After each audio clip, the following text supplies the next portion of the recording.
The Book of Enoch.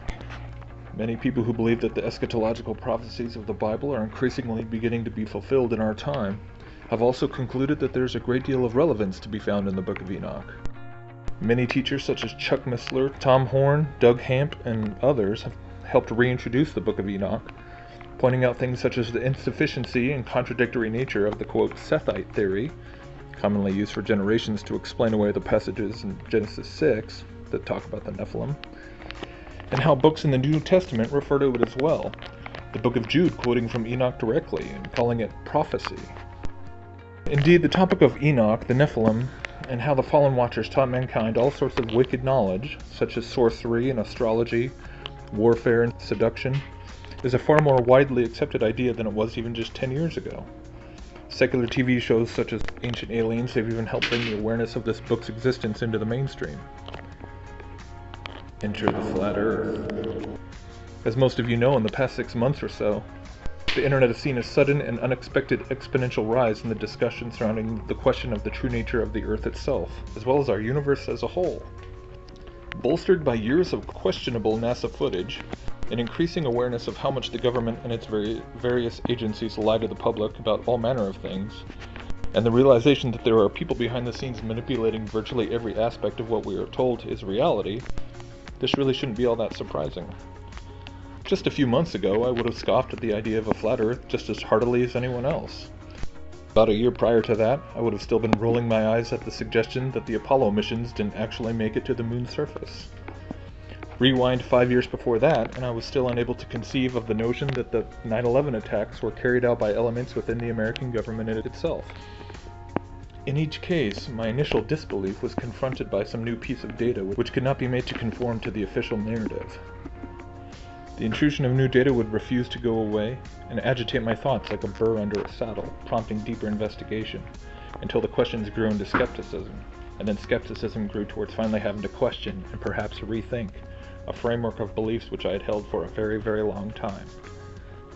So this is what strikes me as particularly interesting, or rather odd actually, in terms of this current debate going on within the, quote, truth movement around the flat Earth, especially in terms of so many of my fellow Christians, who on the one hand have for years been talking about the Book of Enoch and Genesis 6 and the Nephilim and so on, but now when it comes to this flat Earth issue, I find it really ironic that so many of them appear all too ready to just write it off as a distraction or a psyop or whatever else, and get in line with the scoffers before really doing much in-depth investigation on their own. The reason I find it so ironic is that if you really take a look at all that the Book of Enoch talks about, you will quickly see that it speaks about far more than just the Watchers coming down and creating the Nephilim. The majority of the book actually deals with how Enoch is basically taken and given a tour of the entire cosmos by a heavenly angel, and it's quite hard to deny the degree to which his descriptions fall right in line with the basic ancient Hebrew model of the flat Earth. Enoch describes the Earth as having distinct edges. There are portals and gates at each of the 4 cardinal directions. There are storehouses for certain elements such as the winds, the lightning and thunder, and the frost.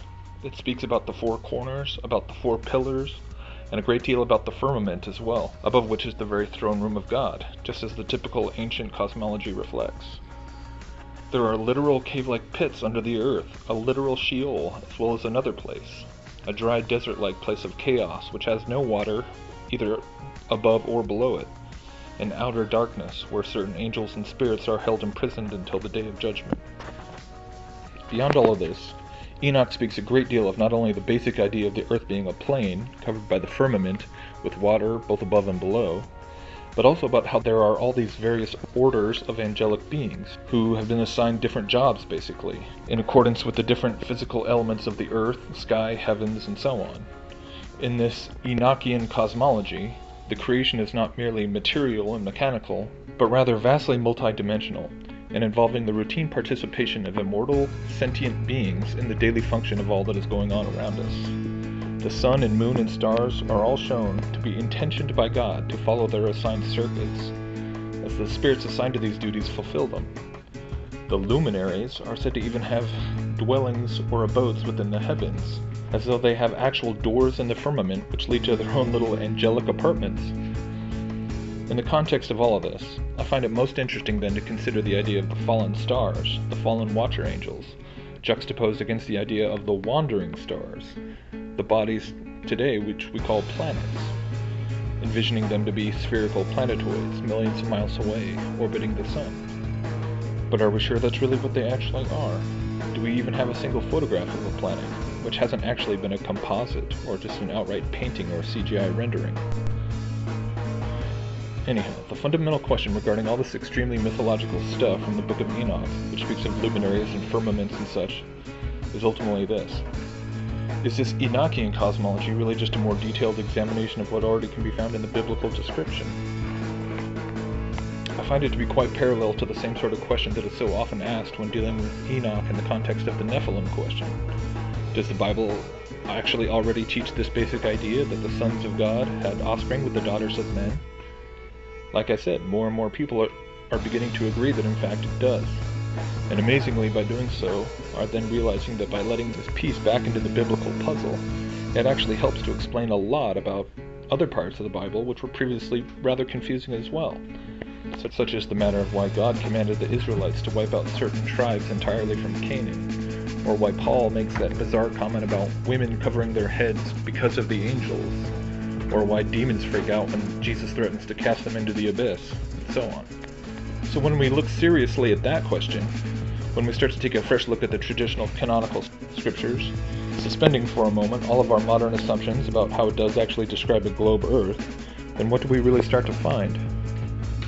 I honestly can't tell anyone what to think, because I do believe this is one of those issues which really is first dependent on one's own predetermined level of openness. It is really pointless to try and force someone to question something which they are internally quite unprepared to question.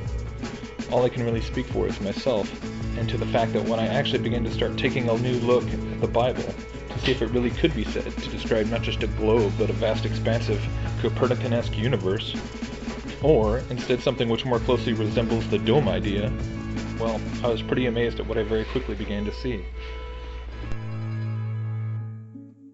Right off the bat, you can start there in Genesis 1, where it says God hovered over the waters.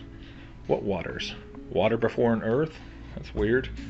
And then right there, he separates the waters and makes the sky. Right there in the first chapter of the first book of the Bible, it's talking about the firmament. The earth was created before even the sun, moon, and stars. Light was created and separated from darkness, before God created any of the light sources. And on it goes from there. You go through books like the Psalms or the Prophets, and see it talking about the corners of the earth being fixed and immovable, the sky being stretched out like a tent. You get to the book of Job, and the last few chapters are intensely descriptive of a dynamic, Enochian, flat earth model. It even mentions things like Leviathan, the massive sea creature, which lurks in the watery depths surrounding the earth's foundations, which is also mentioned in Enoch. In Job, God talks about it like a literal creature. There's really so much to reconsider from this alternative viewpoint. The ascension of Jesus, as well as his triumphant return, where the Bible says everyone on earth will see him in his glory. Just kind of hard to imagine how that works on a ball earth. I think about the Tower of Babel. I reevaluate things like Jacob's ladder. The Star of Bethlehem suddenly seems to make a lot more sense with this cosmology as well. Then you get to Revelation, and again the direct connection between angels and stars is virtually undeniable. How do entire stars fall to Earth if they are millions of miles away, comprised of massive nuclear explosions many times larger than the Earth? How do such falling stars have names and personification? How does the sky actually get rolled up like a scroll? There are so many verses, so many descriptions, which start to take on new life and make a lot more sense when we allow ourselves to consider them through a paradigm that is, yes, rejected and ridiculed by mainstream scientific institutions. The same institutions, remember, which also scoff at anyone who doesn't accept that we're all evolved hairless apes, and that everything in the universe essentially created itself out of one single point of infinitely compressed matter billions of years ago. So the question I would end with is for my fellow Christian brothers and sisters, my fellow students of Bible prophecy, and particularly my fellow adherents of the Genesis 6 paradigm, who are so fond of talking about Matthew 24 and how, as in the days of Noah, so shall the coming of the Son of Man be, and pointing to the Book of Enoch as an authentic, biblically endorsed work that people should take seriously because of all the end times ramifications and implications involving things like transhumanism and alien deceptions and everything else. My question to them is this: how does one pick and choose which portions of 1st Enoch to take seriously?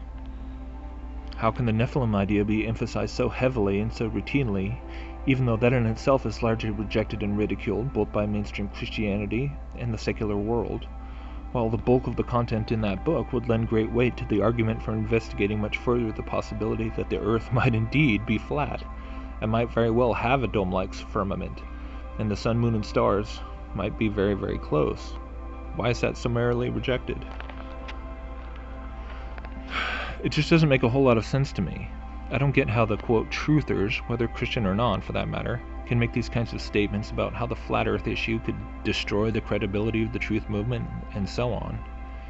Am I confused, or isn't the solitary objective of the truth movement supposed to be the unhindered, unapologetic quest to seek the truth, no matter how laughable or countercultural or conspiratorially wacky it might be to the mass majority? Isn't the idea supposed to be that there are no stupid questions, only stupid assumptions? And I find this particularly weird when it comes to my fellow Christian truthers. I mean, really? You're worried about appearing credible or not looking like a crazy person when you're already talking about things like UFOs being demonic and Nephilim hybrids and CERN being some kind of interdimensional portal that might open up the abyss of Revelation? That ship of perceived credibility has sailed, my friends. It was gone from the mainstream world when you started questioning things like the official narrative of 9/11, and it was even gone from the secular truthers when you started talking about the Bible being true and Jesus dying for our sins, and the Book of Revelation being something that is being fulfilled right now before our very eyes. I honestly don't care anymore about being viewed as crazy by other people. I'm not afraid to ask questions that most people would find insufferable, or to entertain notions of conspiracies and cover-ups that most people would reject outright, simply because they cannot allow themselves to imagine that so many millions of people could be all fooled in such a way.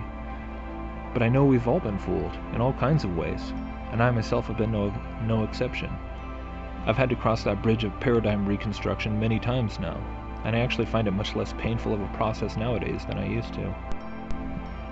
I find it quite amazing, really, that so many people who are seriously questioning the globe model and researching the possibility of the Earth being a plane, doing experiments with curvature and re-examining all the things we've been taught as unquestionable since we first started kindergarten, so many of these folks are not Christian, but atheists, agnostics, or people with all kinds of different spiritualistic beliefs. We've got people believing that our world is just one puddle and that it sits on an infinite plane, like a sheet of ice riddled with an infinite number of other puddle systems.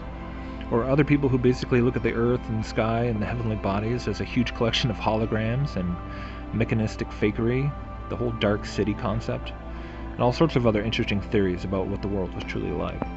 So it's quite odd to me that for people who claim to believe in the Bible and take it as literal truth, that we would find such questioning to be at all threatening when we already believe in the realm of the supernatural, in the existence of an eternity beyond our temporal existence, in angels and demons and spiritual warfare between the two. Does the shape of the earth threaten to change any of that? Has anyone started out questioning the globe and by doing so eventually found themselves rejecting the gospel or abandoning the cross because they couldn't find proof that the earth is really curved? I haven't heard a single testimony of that kind as of yet, but I sure have encountered a lot of people who have wound up rejecting the Bible and the Creator in favor of the established, quote, scientific fact of an infinite evolving universe. I know many people today who bristle at the idea of an all-powerful God with his oppressive morality, and instead prefer the prospect of there being millions of other worlds out there, potentially filled with an endless array of other intelligent species and fellow travelers in the evolutionary journey.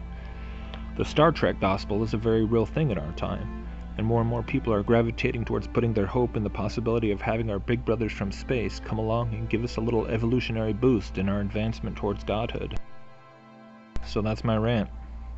You can decide for yourself if the crazy idea of a geocentric, angelically administered cosmos, where humanity is truly the focal point of creation, is something that fits within the description of Enoch, and most importantly, the rest of the Bible. But to be able to make that decision, you have to be courageous enough to actually look. You have to be brave enough to ask those crazy questions for yourself.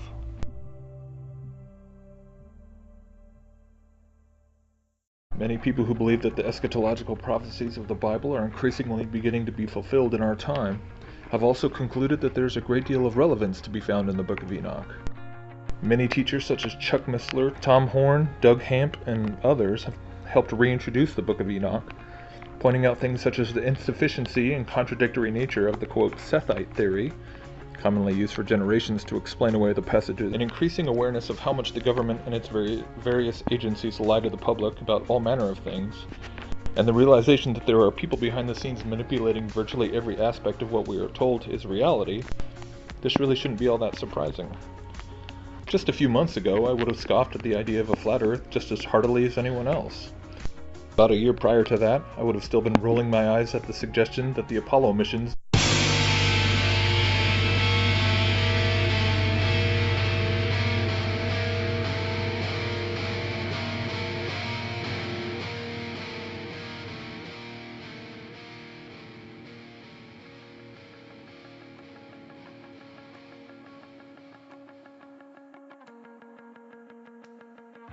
The Book of Enoch. Secular TV shows such as Ancient Aliens have even helped bring the awareness of this book's existence into the mainstream.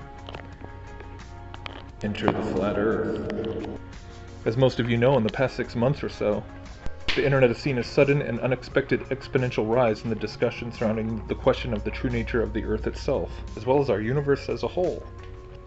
Bolstered by years of questionable NASA footage, as in Genesis 6, that talk about the Nephilim, and how books in the New Testament refer to it as well, the Book of Jude quoting from Enoch directly and calling it prophecy.